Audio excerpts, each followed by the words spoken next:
और केवल पुण्य दान भी करते रहोगे तो उससे भी आपको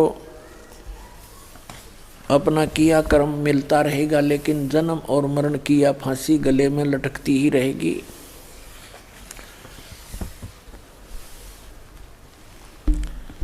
उसके लिए क्या बताते हैं परमात्मा,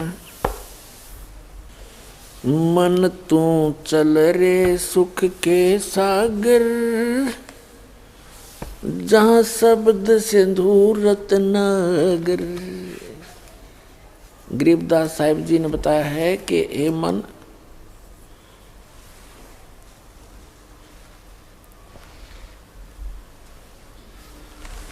कि आप जहाँ रह रहे हो ये लोक ठीक नहीं है,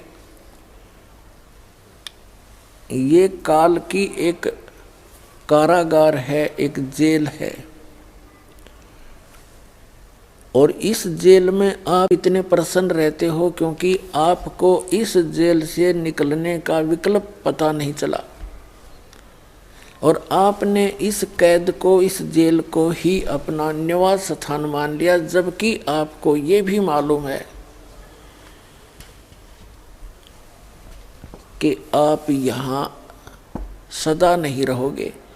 और फिर इतनी अक्ल मारी जा रही है हमारी, फिर भी हम यही सेट होने की चेष्टा करते हैं, कोठी बंगले बना के, और निरे कर्म फोड़ते हैं झूठी बात बना के एक पेट के लिए। सारा जीवन बीत जाता इस प्राणी का, ये पेट का झंझट ही पूरा नहीं होता। पुण्यात्मा, सबसे पहले प्राणी को आहार की आवश्यकता होती है। जो पैसा उसके आहार से, निर्वाह से बच जाता है, फिर बकवाद अच्छी लगती है, फिर कोठी बनाता है, कार लेता है, घूटी लगाता है, मीट खाता है, शराब पीता, बीड़ी पीता, लंबी लंबी सिगरेट, ये बकवाद गढ़ता है। और जिनके पास हैंड टू माउथ हैं, जिनके पास पैसा खाने कोई मुश्किल है, वो कहाँ से ये चोचले करेगा। तो परमात्मा खुद आए थे इस गंदे लोक में रहने की और भक्ति करने की। उन्होंने एक रिहर्सल करके दिखाई थी। परमात्मा ने कहा था, गरते 3.5 हाथ, गणाते 3.25, और कहे कबीर, इससे अधिक जो चाहे वह को नहीं विचार। फिर परमात्मा ने कहा था, साईं इतना दीजियो, ये मांगना भगवान से। साईं इतना दीजियो, जा में कुटुंब समावे, हम भी भूखे ना रहें, अतिथि न भूखा जावे। तो पुण्यात्माओं, इस सत्संग के वचनों से, यथार्थ ज्ञान से आपकी बुद्धि इस गंदे लोक से हटेगी। अभी तो हम यहाँ जकड़े पड़े हैं, और ये मालूम है कि श्वास का कोई किसी को भी, चाहे प्रधानमंत्री है चाहे राष्ट्रपति है, 1 सेकंड का उसको अपना भी भरोसा नहीं है, विश्वास नहीं है कि मैं कल हूँ कि नहीं। और फिर हम यही चमटे गाड्डे बैठे हैं, बड़ी बड़ी कोठियाँ बनाने में जुटे रहते हैं। तो उसके लिए भगवान हमें बताने आए थे कि आप जी यहाँ गलत रह रहे हो, आपका ये लोक नहीं है, आपका निज स्थान नहीं है। यहाँ तो गरीबदास साहिब ने कहा भगवान के ज्ञान से परिचित होने के बाद कि पहले गए ना बावड़े, बावड़े माने लौट कर नहीं आए, तुमसे पहले तुम्हारे दादे परदादे जो चले गए। पहले गए ना बावड़े, रहते भी सब जाही, बिन साहेब की बंदगी कहीं ठोर ठिकाना नहीं।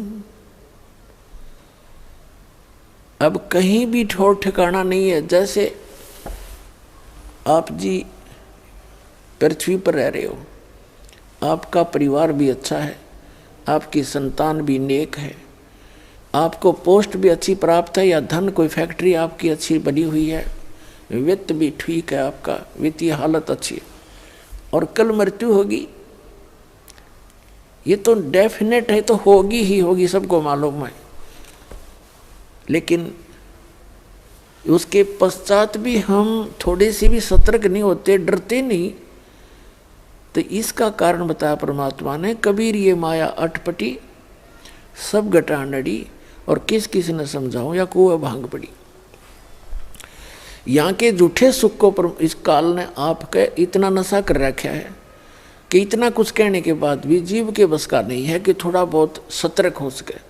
होता है यहाँ से निकलते ही फिर काल का इतना प्रेशर है, ये नहीं हुआ वो नहीं हुआ, देखो वहाँ क्या हो गया, अब ये हो गया, कोई मर्यादाएं इतनी जकड़ रखी है, यानी इस जीव को कंडम कर देता है, इसकी भक्ति को चलने नहीं देता ये काम। लेकिन परमात्मा में इतना सामर्थ्य है, वो आपको ऐसे मंत्र देगा आपके सब रास्ते खुलते चले जाएंगे अगर सच्चे दृढ़ होकर सच्चे दिल से लगोगे। वो समर्थ है और समर्थ के आगे इस काल की कोई भी नहीं चाल चलेगी। लेकिन आप जी ने सच्चे विश्वास के साथ इन मंत्रों का जाप और मर्यादा का पालन करना होगा, फिर रास्ते खोलेगा।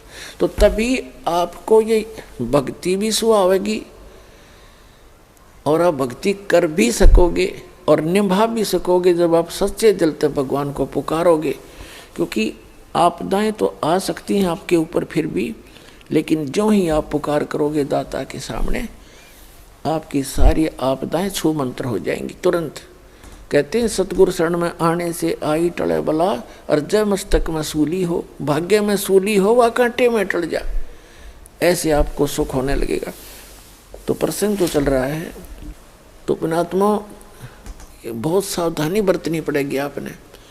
अब यहाँ कहते हैं पहले गए ना बावड़े रहते भी सब जा, आज से पूरी पृथ्वी का राजा है और कल मृत्यु होगी। चलो उसके बाद यदि उसके पुण्य कर रखे हैं तो स्वर्ग में जाएगा, स्वर्ग के अंदर जब पुण्य क्षीण हो जाएंगे फिर वहाँ से चलो नरक में, नरक का समय जब पूरा हो जाएगा फिर चलो गधा बनो, गधे की आयु पूर्ण होते ही फिर चलो कहाँ कुत्ता बनो, कुत्ते की आयु पूर्ण होते फिर कहाँ सुअर बनो, ऐसे 84 लाख योनियों में चलो चलो।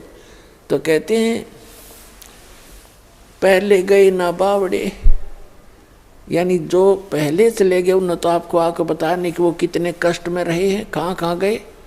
और रहते भी सब जा, और बिन साहेब की उस परम पिता परमात्मा की भक्ति बिन कितने ठोर ठिकाना ना, या चलो चलो कहाँ मिटेगी, वो सतलोक में मिटेगी। श्रीमद् भगवत गीता अध्याय नंबर 18 के श्लोक नंबर 62 और 66 में,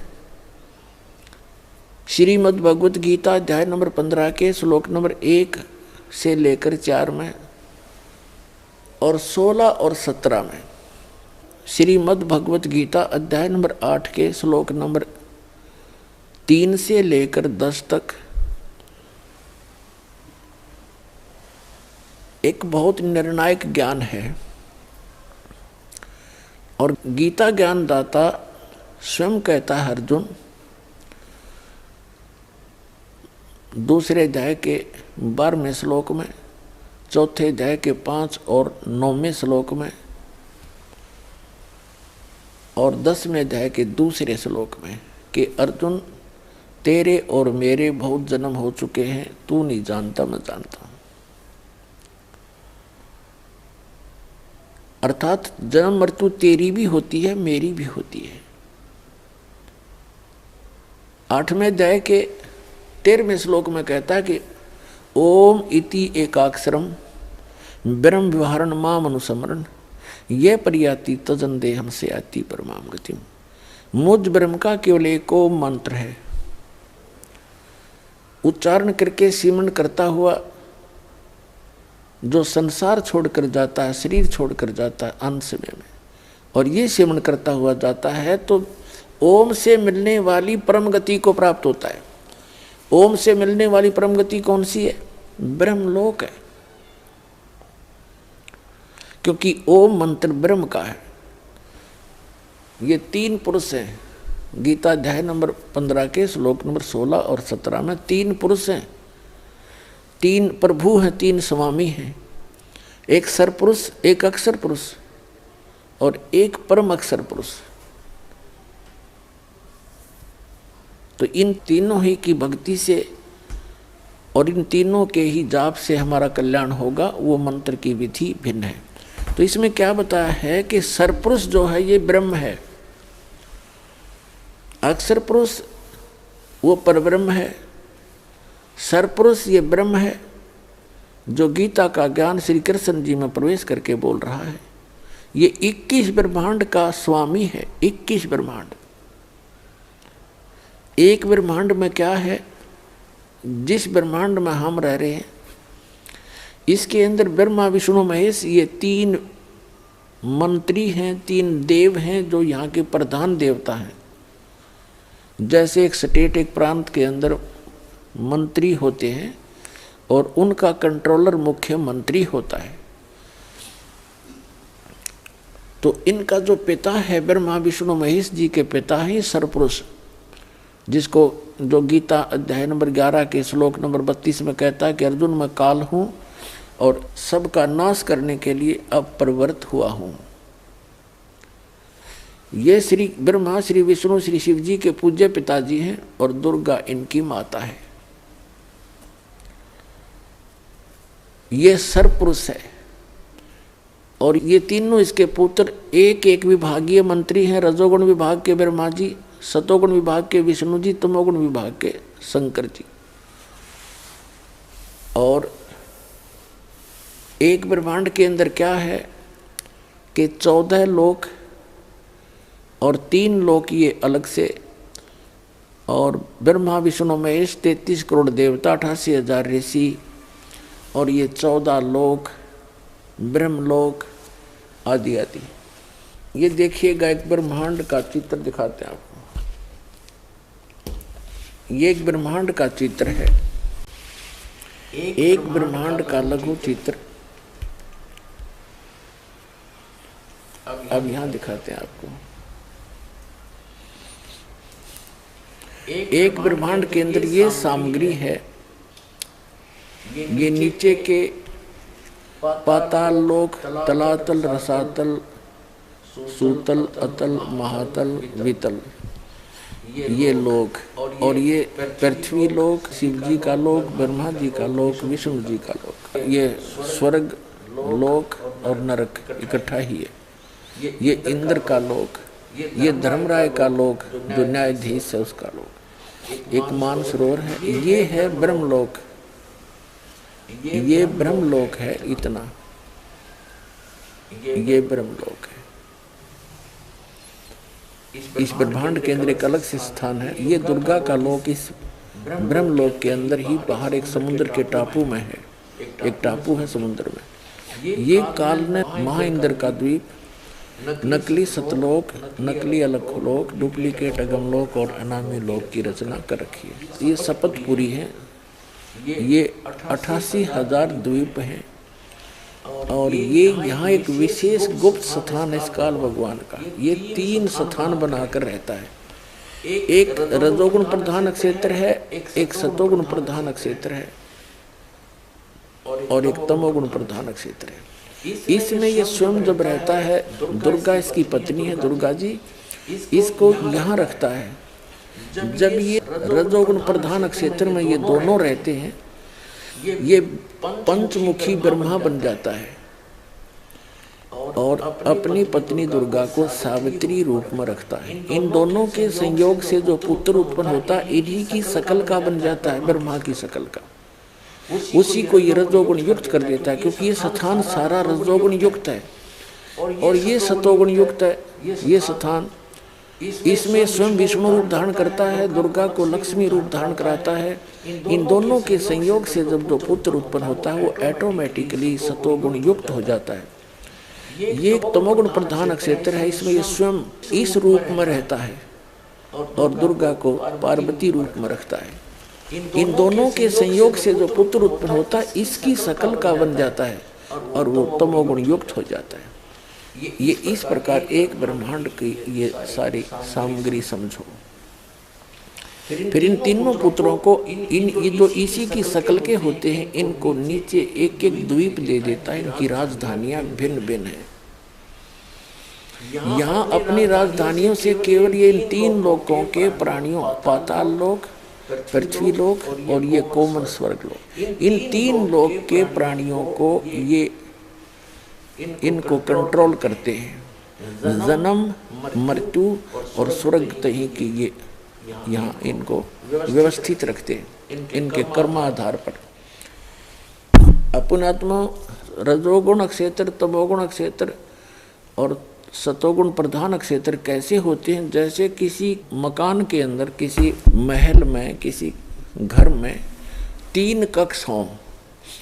एक कक्ष में, एक कमरे में अश्लील चित्र लगे हों बेहुदे, तो उसमें जो व्यक्ति भी जाएगा उसकी वैसी ही वृत्ति, वैसे ही विचार और वैसी ही भावना उसकी बनी रहेगी जब तक उस कक्ष में और उन चित्रों पर उसकी नजर रहेगी। उसमें एक विशेष गुण उत्पन्न रहेगा, उसके बस की बात नहीं। और दूसरे कक्ष में लगा रखी है साधु संत फकीरों की, महात्माओं की चित्र, तो वहां जाने के बाद उस व्यक्ति का, उनके उन महापुरुषों के चेहरों को देखकर, उनकी महिमा को याद कर करके उसका एकदम शांत सा रूप हो जाएगा, आत्मा शांत हो जाती है।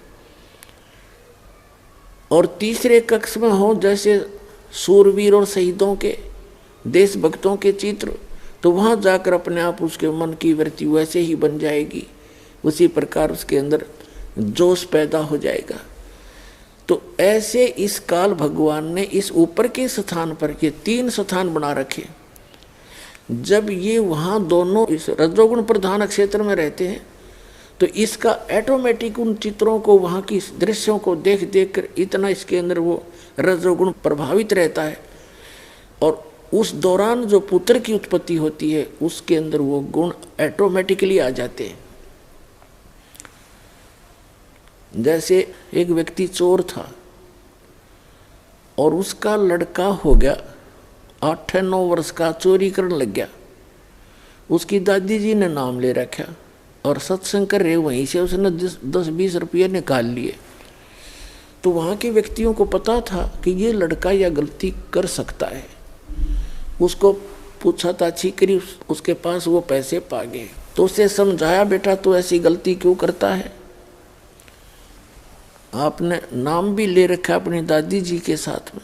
तो वो कहता, जी मेरे बस की बात नहीं, अपने आप मेरे अंदर पता नहीं कैसी प्रेरणा होती है, निकाल लूँ, ये उठा लूँ, वो छुपा लूँ। तो वो उस चोर के गुण उसमें आगे बेटे में।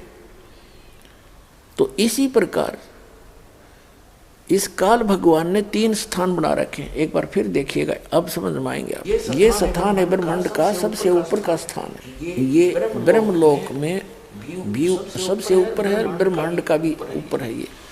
तो ये जो ये स्थान है, ये रजोगुण प्रधान क्षेत्र है।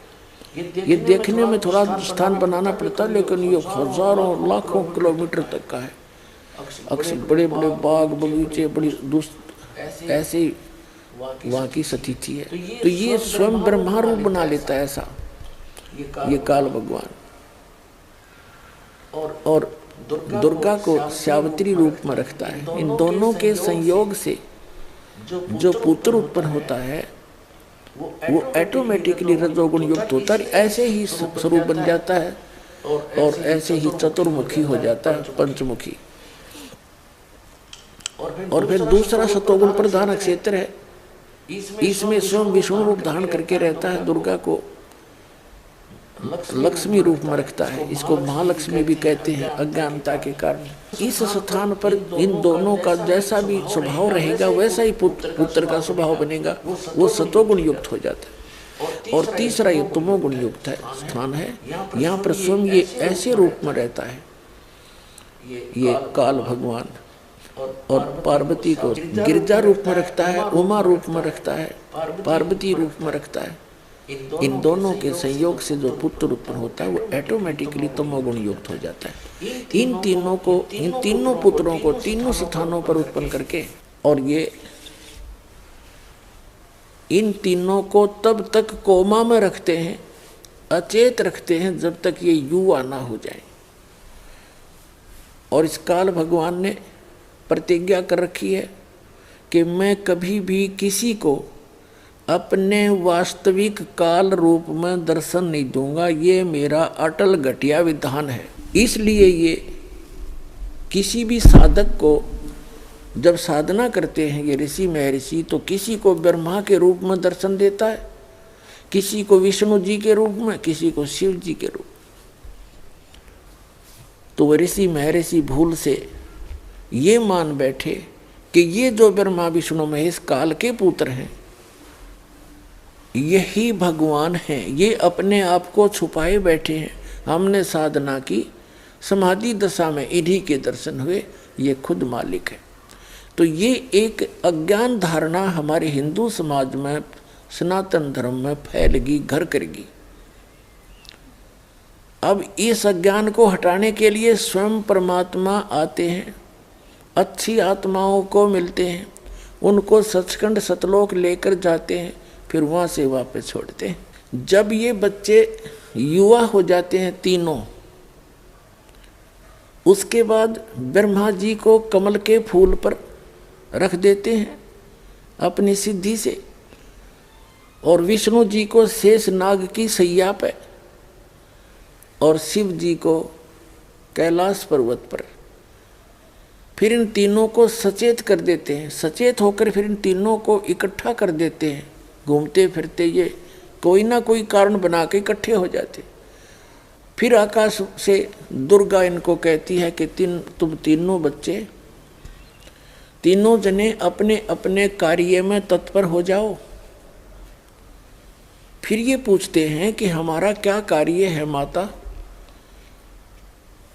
और हम यहाँ जहाँ हम खड़े हैं तो सब जगह जल ही जल है, कोई पृथ्वी दिखाई नहीं देती है।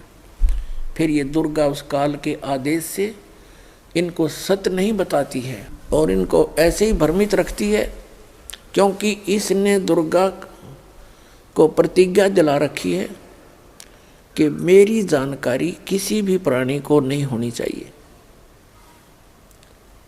और ये इसके डर के मारी सत्य नहीं बताती किसी को, और जिस कारण से उस सत्य को बताने के लिए स्वयं परमेश्वर को आना पड़ता है। ये झूठा लोग, या झूठ जल्दी सफल होती है कुछ दिनों के लिए, और सत्य कोई कहने लगता है उसका विरोध इतना हो जाता है, वही जाने जिसके साथ हुआ बीता है। तो पुण्यात्माओं, जब हम परमात्मा का सहारा लेकर, सत्य का सहारा लेकर चलेंगे तो इस काल के लोक में सफल हो सकेंगे। न अपने स्तर पर कोई सत्य करने और कहने वाला कभी सफल नहीं हो पाया। तो आज हमारे साथ उस परम पिता का हाथ है जो सत्य साहेब है, जो सच्चा भगवान है, और उसी कारण से हम आगे बढ़ रहे हैं। और कितना विरोध, सब ज्ञान के विपरीत ज्ञान और सच्चा ज्ञान ये आगे कितना प्रफुल्लित हो रहा है, कैसे फैल रहा है, कैसे अपना स्थान बना रहा है। तो कबीर भगवान उस समर्थ परमात्मा का हाथ और उसका सहयोग आज ये आप जी के साथ है। अब जो प्रसंग चला था, एक गीता अध्याय नंबर 15 के श्लोक नंबर 16 और 17 में 3 पुरुष हैं, 3 प्रभु हैं, एक सरपुरुष, एक अक्षर पुरुष। ये देखिएगा श्रीमद् भगवत गीता, और जयदयाल गोविंद का इसके अनुवादक है। ये देखिएगा अध्याय नंबर 15, और ये 16 यहाँ से स्टार्ट है, 16वां श्लोक 15वें अध्याय का। इसमें लिखा कि द्वौ इमौ पुरुषौ लोके सरय स अक्षर एव च सरय सर्वाणि भूतानि कटुस्थ अक्षर उच्यते। इनका अनुवाद पढ़ते हैं। इस संसार में नाशवान और अविनाशी भी ये 2 प्रकार के पुरुष हैं। पुरुष माने प्रभु, स्वामी, भगवान। संपूर्ण लोकों के शरीर नाशवान और जीवात्मा अविनाशी कहा जाता है। एक सरपुरुष और एक अक्षर पुरुष। अब यहाँ देखें अच्छी तरह, द्वौ इमौ पुरुषौ लोके सरय च अक्षर एव च। द्वौ माने 2, इमौ माने इस पृथ्वी वाले लोक में, पृथ्वी तत्व में। ये अकेला पृथ्वी लोक नहीं है, जितने भी इस अन्य जैसे चांद है या अन्य जो ग्रह हैं, ऊपर के स्वर्ग आदि लोक हैं, और वो सात संग ब्रह्मांड जो अक्षर पुरुष के हैं, ये सभी पृथ्वी तत्व से पृथ्वी वाले लोक कहे जाते हैं। और ऊपर के जो सतलोक, अलखलोक, अगम लोक हैं वो अविनाशी लोक है, ये नाशवान स्थल हैं सारे। तो यहाँ देखिएगा, दिवऊ, दिवऊ माने दो, इमऊ माने इस पृथ्वी वाले लोकों में, पुरुषो माने पुरुष, लोके माने लोक में, सर च अक्षर, सर पुरुष, इस पुरुष को हम यहाँ दोनों के साथ लगा सकते हैं, सर पुरुष और अक्षर पुरुष। इस लोक में ये दो प्रकार के भगवान हैं। इसी प्रकार इनके अंतर्गत जितने भी प्राणी हैं उनके शरीर नाशवान हैं और जीवात्मा अविनाशी कही जाती है। वो किसी की भी नहीं मरती, के देखी बिना मरती। अब यहाँ आपने पढ़ लिया इनका अनुवाद, अब यहाँ पढ़ते हैं। 17वें श्लोक में कहा कि उत्तम पुरुष है तू अन्य। उत्तम पुरुष यानी पुरुषोत्तम श्रेष्ठ भगवान तो इन दोनों से, दो प्रकार के पुरुष, इन दोनों से, सर पुरुष और अक्षर पुरुष से उत्तम पुरुष है तू अन्य। वो श्रेष्ठ भगवान तो अन्य है। और परमात्मा इति उदाहरत है, जिसको परमात्मा कहा जाता है। और ये लोक धर्म अविश्य विभर्ति अव्यय ईश्वर है, जो तीनों लोकों में प्रवेश करके सबका धारण पोषण करता है, वो अविनाशी परमेश्वर है। इनका अनुवाद पढ़ते, उत्तम पुरुष तो अन्य ही है। किनसे? इस सर पुरुष से और अक्षर पुरुष से, दोनों प्रकार के पुरुषों से अन्य ही है, जो तीनों लोकों में प्रवेश करके सबका धारण पोषण करता है। अविनाशी परमेश्वर परमात्मा इस प्रकार कहा गया है। अब इससे क्या सिद्ध हो गया? तीन पुरुष हैं, एक सर पुरुष, एक अक्षर पुरुष और एक इससे, इन दोनों से अन्य। वो परम अक्षर पुरुष कहो, उसे परम अक्षर ब्रह्म कहो, ये भी कंसेप्ट क्लियर करते हैं। अपनात्माओं 7वें अध्याय के 29वें श्लोक में श्रीमद् भगवत गीता और 7वां अध्याय और इसके श्लोक नंबर यहाँ से देखिएगा 29। यहाँ इसमें लिखा है कि जरा मरण मोक्षाय माम आश्रित यतन्ति ये ते ब्रह्म तत्विदो कृष्णम अध्यात्म कर्म च अखिलम। इसका अर्थ ये है कि माम आश्रित, गीता ज्ञानदाता कहता है, मेरे ज्ञान को आश्रय करके जो जरा और मरण से छूटने के लिए, मोक्ष माने मोक्ष के लिए, जरा माने वृद्धावस्था, मरण माने मृत्यु से मुक्ति पाने के लिए जो ये तंत्र कर रहे हैं, ते वे ब्रह्म तत्विदु, ब्रह्म तत्विदु, ब्रह्म तत्व विदु, विदु माने जानते हैं तत्ब्रह्म को, कृष्णम अध्यात्म, सारे अध्यात्म, और कर्म च अखिलम, और संपूर्ण कर्मों से वे परिचित हैं, विदु हैं, जानने वाले हैं। इनका अनुवाद पढ़ते हैं। जो मेरे शरण होकर, जरा माने वृद्ध अवस्था, इन्होंने गोलमोल कर दिया, जरा माने वृद्ध अवस्था और मरण माने मृत्यु से छूटने के लिए जो यत्न करते हैं, वे व्यक्ति, वे साधक तत्व ब्रह्म, ये तत्व ब्रह्म, उस ब्रह्म को, तत्व ब्रह्म, उस ब्रह्म को और संपूर्ण अध्यात्म को तथा संपूर्ण कर्मों को जानते हैं। आज सुबह के सत्संग में भी आपको यही दोहराया गया था।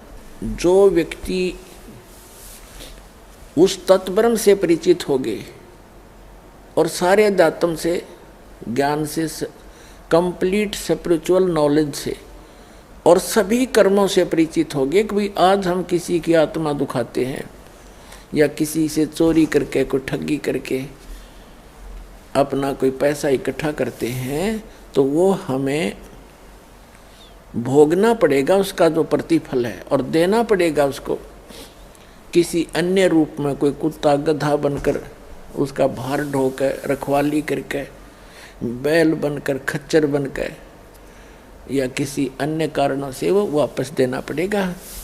तो तब वो व्यक्ति केवल जरा और मरण से छूटने का प्रयत्न वही करते हैं जो तत्ब्रह्म से परिचित हैं, सारे अध्यात्म से, सभी कर्मों से परिचित है। 8वें अध्याय के प्रथम श्लोक में ही अर्जुन ने पूछा, ये अष्टमोध्याय, यहाँ तो हमने 29वां पढ़ लिया और यहाँ सामने ही 8वां अध्याय है। इसके प्रथम मंत्र में अर्जुन ने पूछा, किम तत्ब्रह्म, पुरुषोत्तम हे पुरुषोत्तम वह ब्रह्म क्या है, तत् ब्रह्म क्या है, तत् ब्रह्म किम वह ब्रह्म क्या है, तत् ब्रह्म क्या है। इसका उत्तर इस गीता ज्ञानदाता ने इस 8वें अध्याय के ही 8वें अध्याय के और ये मंत्र नंबर 3 में कहा है, वो परम अक्षर ब्रह्म है। परम अक्षरम ब्रह्मम परमम, परम अक्षर ब्रह्म है।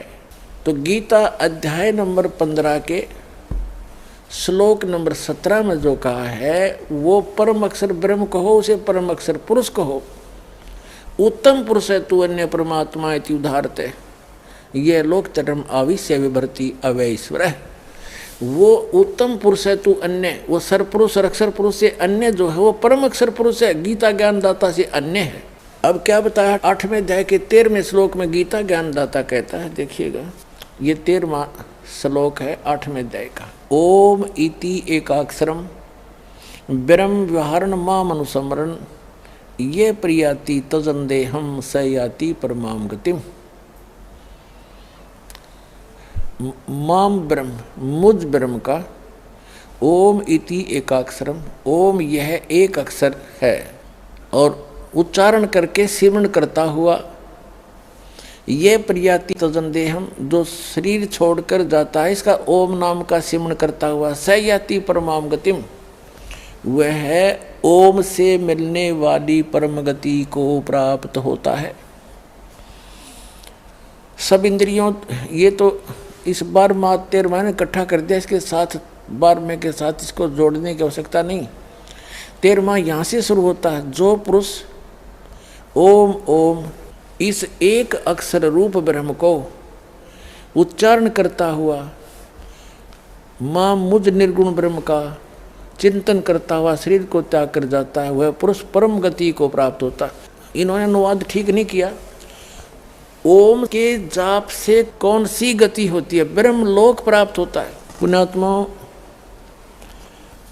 आप जी देखते हो कि जैसे आपके बच्चे हैं या आप भी पढ़े हो, हम भी पढ़े हैं, तो माता पिता ने हमारे को फ्री छोड़ दिया था कि बेटा और बेटियों तुम पढ़ो।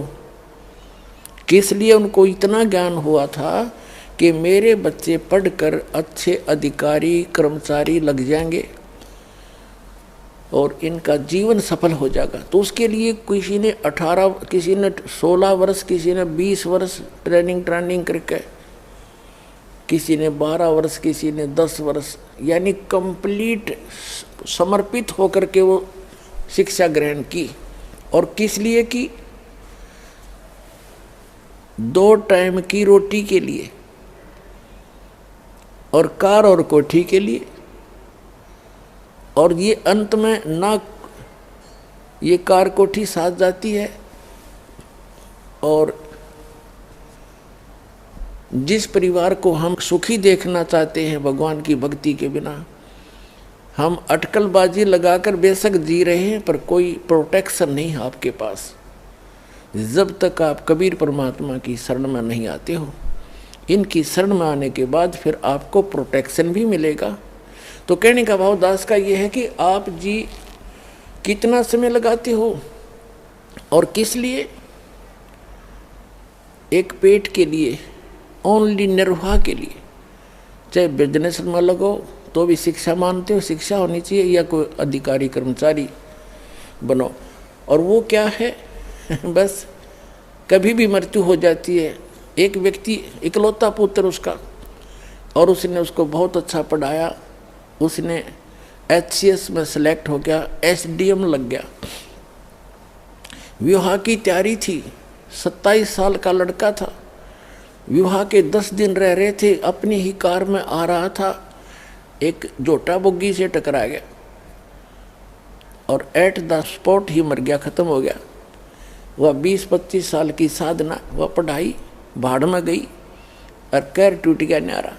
और अब जो आप समय लगाओगे इस मालिक की चर्चा पढ़ने में, सुनने में, भक्ति करने में, आपको यहाँ भी सहारा देगा और आपका सदा के लिए सुख हो जाएगा, सतलोक चले जाओगे।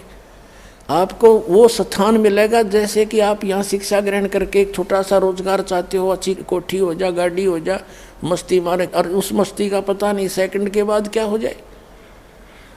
उसकी तरफ परमात्मा आपको डाइवर्ट करना चाहता है, क्योंकि अब आप शिक्षित हो गए।